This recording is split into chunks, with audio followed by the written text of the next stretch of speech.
Welcome to Ventichic, where the dreams of future billionaires find their inspiration.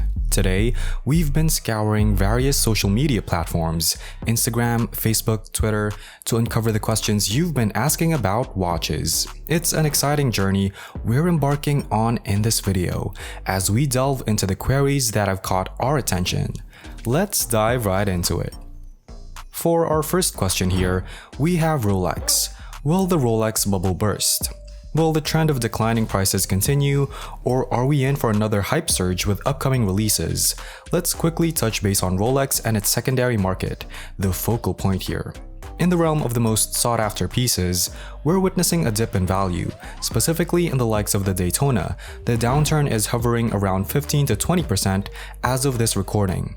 The 116500 LN, for instance, which enjoyed its peak in April at $45,000 to $48,000, is now commanding asking prices of $25,000 to $30,000, a significant tumble. Although the Daytona serves as the more extreme case, other Rolex models are also experiencing a 15 to 20% decline. The Rolex GMT Master 2 Pepsi on a Jubilee, previously priced in the mid $25,000 range, has now retreated to under $20,000 in just a matter of months. So the next question is, are we going to continue to see this go down? The downward trend in watch prices may not have reached its lowest point yet. While it's not a joyous observation, there is a silver lining in seeing the hype bubble slowly deflate. It's heartening to know that true watch enthusiasts will have the opportunity to acquire timepieces they genuinely appreciate. After all, watches are meant to be loved, worn, and cherished.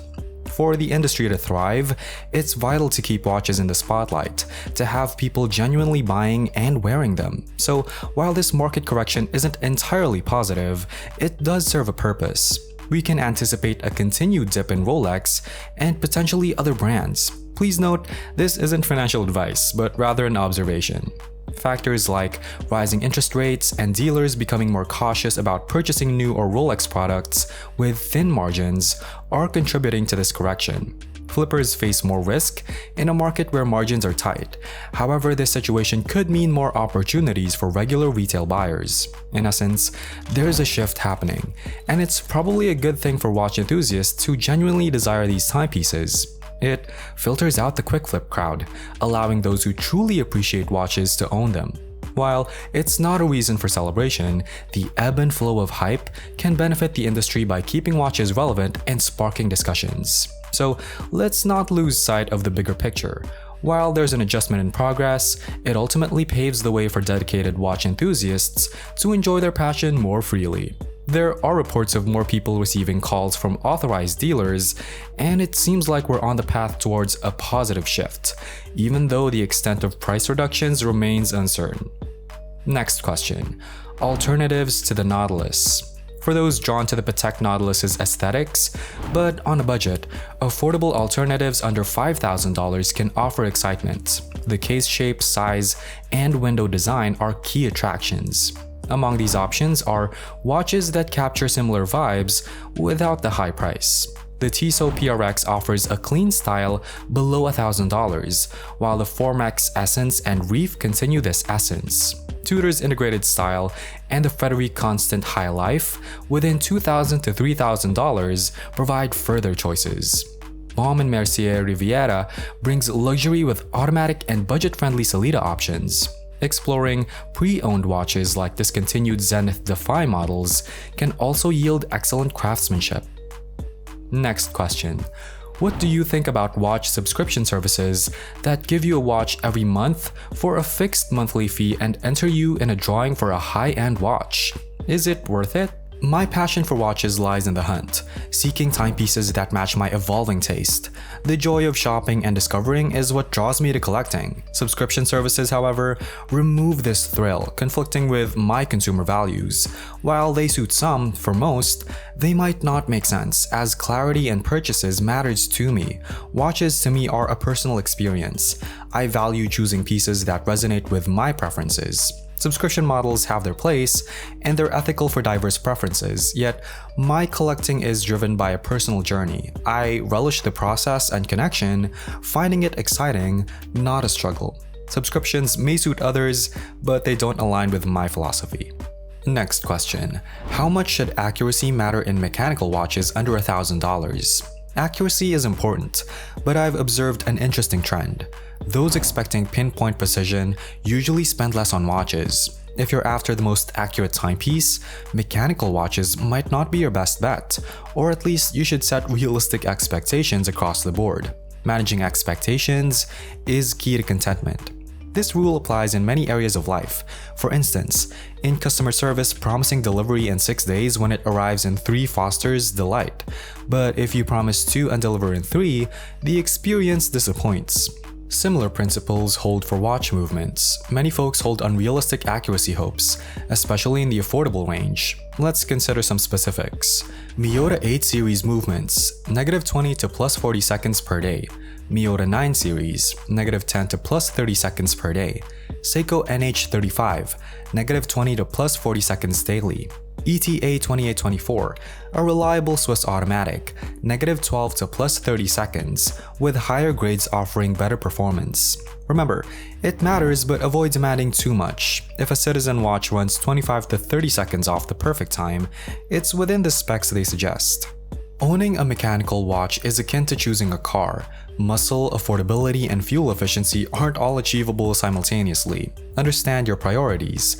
Lean into mechanics for the romance, or opt for function with quartz or smartwatches. Set the right expectations for what's possible, especially under $1,000 for mechanical watches.